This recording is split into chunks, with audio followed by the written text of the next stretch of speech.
জয় Hind students, চলো শুরু করা যাক আজকে ক্লাস। আজকে আমরা ক্লাস 10 এর ম্যাথমেটিক্স নিয়ে আলোচনা করব। তো চলো শুরু করা যাক আজকে ক্লাস। দেখে নিই আজকে ক্লাসে কি আছে। তো class 10 mathematics exercise 9.1 question number 9। একটি স্তম্ভের পাদবিন্দু থেকে একটি অট্টালিকার শীর্ষের উন্নতি কোণ 30 ডিগ্রি এবং অট্টালিকাটির পাদবিন্দু থেকে স্তম্ভটির শীর্ষের উন্নতি কোণ 60 ডিগ্রি। স্তম্ভটি 50 মিটার উচ্চতা বিশিষ্ট হলে অট্টালিকাটির উচ্চতা নির্ণয় করো। ঠিক আছে, তো আমাদের কী বের করতে হবে? অট্টালিকার উচ্চতা। তো কোনো একটা স্তম্ভ আছে আর স্তম্ভর একটু দূরে অট্টালিকাও আছে। তো স্তম্ভটির উচ্চতা হলো 50 মিটার। স্তম্ভটির পাদবিন্দু থেকে অট্টালিকার শীর্ষের উন্নতি কোণ 30 ডিগ্রি আর অট্টালিকার পাদবিন্দু থেকে স্তম্ভটির শীর্ষের উন্নতি কোণ 60 ডিগ্রি হয়। তাহলে অট্টালিকাটির উচ্চতা কত আমাদের বের করতে হবে। তো ঠিক আছে, তো চলো শুরু করা যাক কিভাবে বের করব। তো প্রথমে আমরা একটা ডায়াগ্রাম অঙ্কন করে নেই, আমাদের বুঝতে সুবিধা হবে। প্রথমে বলা হয়েছে কি, কোনো একটা স্তম্ভ আছে। ঠিক আছে, মনে করো স্তম্ভ, ওইখানে এইভাবে মনে করো একটা স্তম্ভ। ঠিক, ওইটা একটা স্তম্ভ মনে করো। স্তম্ভটির উচ্চতা কত দেওয়া আছে? 50 মিটার।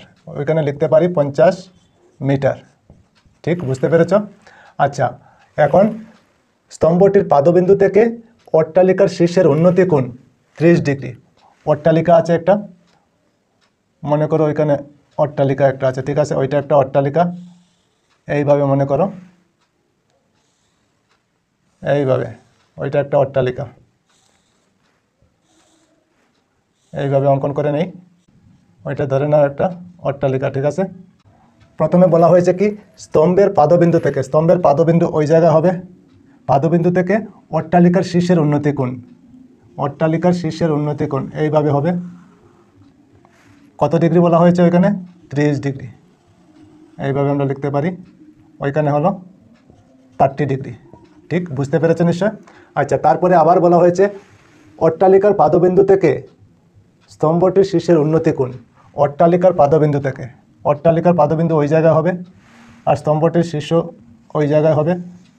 এইভাবে মনে করো। ঠিক আছে, ওইখানে কত ডিগ্রি কোণ উৎপন্ন করে? 60 ডিগ্রি। বুঝতে পেরেছো নিশ্চয় তোমরা? ঠিক আছে, চলো তারপরে আগে। এখন আমাদের কি বের করতে হবে? অট্টালিকার দৈর্ঘ্য কত, এই অট্টালিকার দৈর্ঘ্য কত আমাদের বের করতে হবে। তো চলো ওইখানে আমরা নাম দিয়ে দিই। ওই জায়গায় এ, ওই জায়গায় বি, আর ওই জায়গায় সি দিয়ে দিই, আর ওইখানে ডি। ঠিক, অট্টালিকার উচ্চতা আমরা জানি না, তো ওইটা আমরা এক্স লিখে নিই।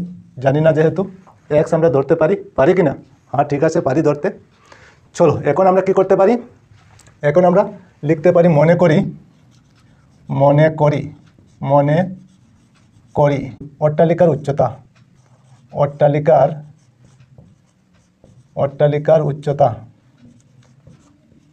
উচ্চতা ইকুয়াল এক্স মিটার। ঠিক আছে, আমরা জানি না, ধরে নিলাম অট্টালিকার উচ্চতা এক্স মিটার। ঠিক আছে, আচ্ছা এখন দেখো এ বি সি একটা সমকোণী ত্রিভুজ। ঠিক আছে, এ বি সি একটা সমকোণী ত্রিভুজ হবে। বি কত হবে? 90 ডিগ্রি হবে। ঠিক আছে, তো আমরা লিখতে পারি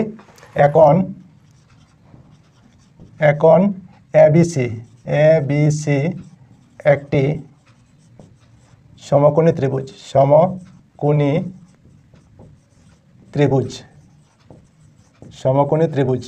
ঠিক, আচ্ছা, এবিসি সমকোণী ত্রিভুজ, ইহার বি হবে 90 ডিগ্রি। তো আমরা লিখতে পারি ইহার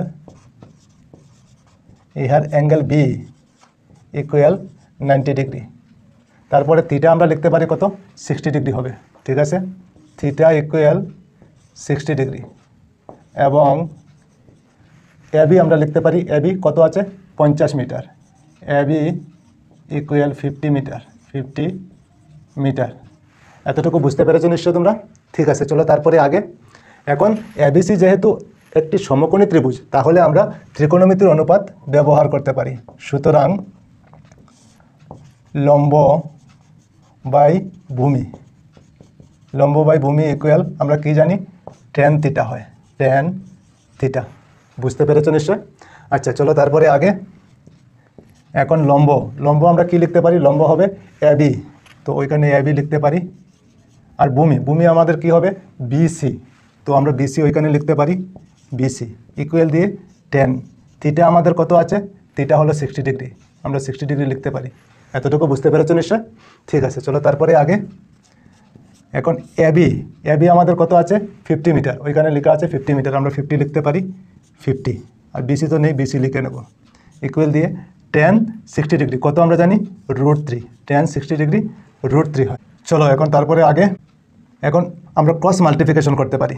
√3 নিচে 1 আছে, তো বিসি আর √3 ইন্টু হয়ে যাবে, তো কী হবে √3 বিসি, ঠিক। আচ্ছা এখন 50 আর 1 ইন্টু হলে কী হবে 50 হবে, 50 ওইখানে সি হবে।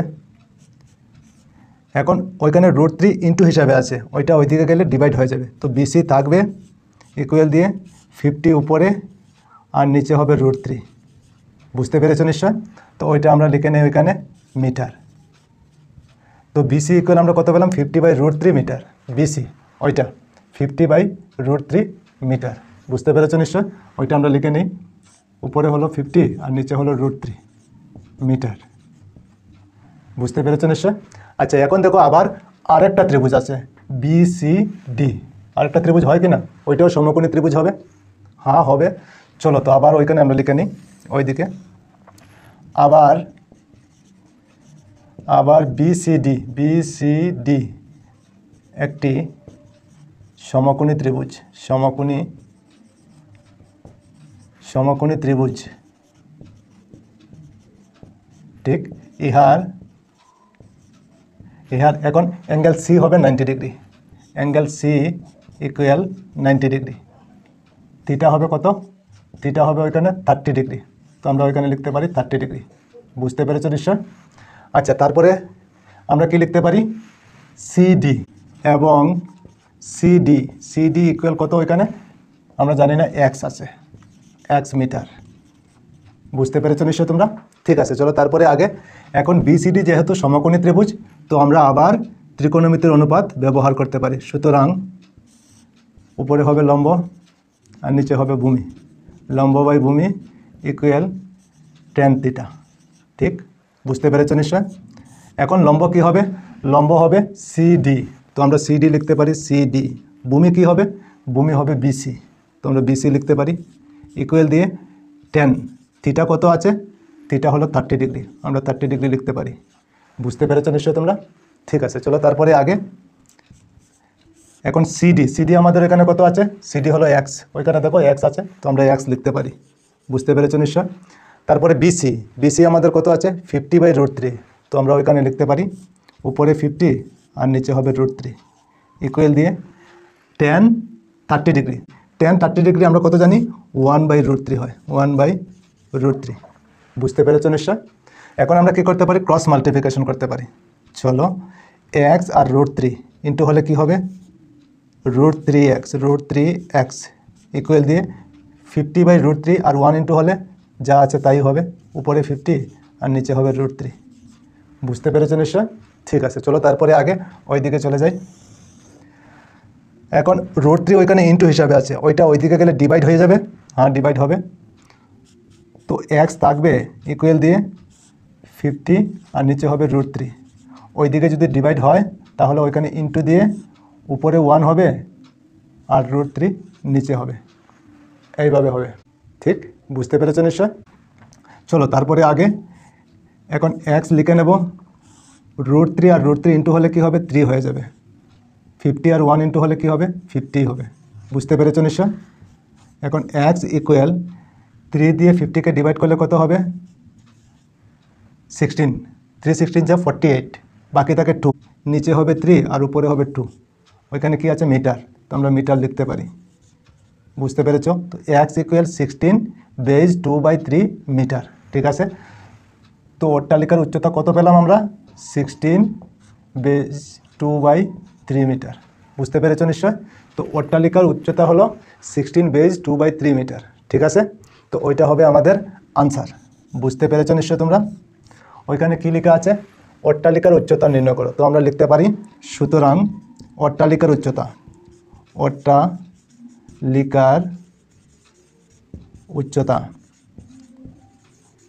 ইকুয়াল কত লিখতে পারি 16 2/3 মিটার, বুঝতে পেরেছো নিশ্চয় তোমরা। তো ঠিক আছে আজকে এই পর্যন্তই থাক, আবার অন্য কোনো ক্লাসে তোমাদের সঙ্গে দেখা হবে। সবাই ভালো থেকো, সুস্থ থেকো আর মন দিয়ে পড়াশোনা করো। জয় হিন্দ, বন্দে মাতরম।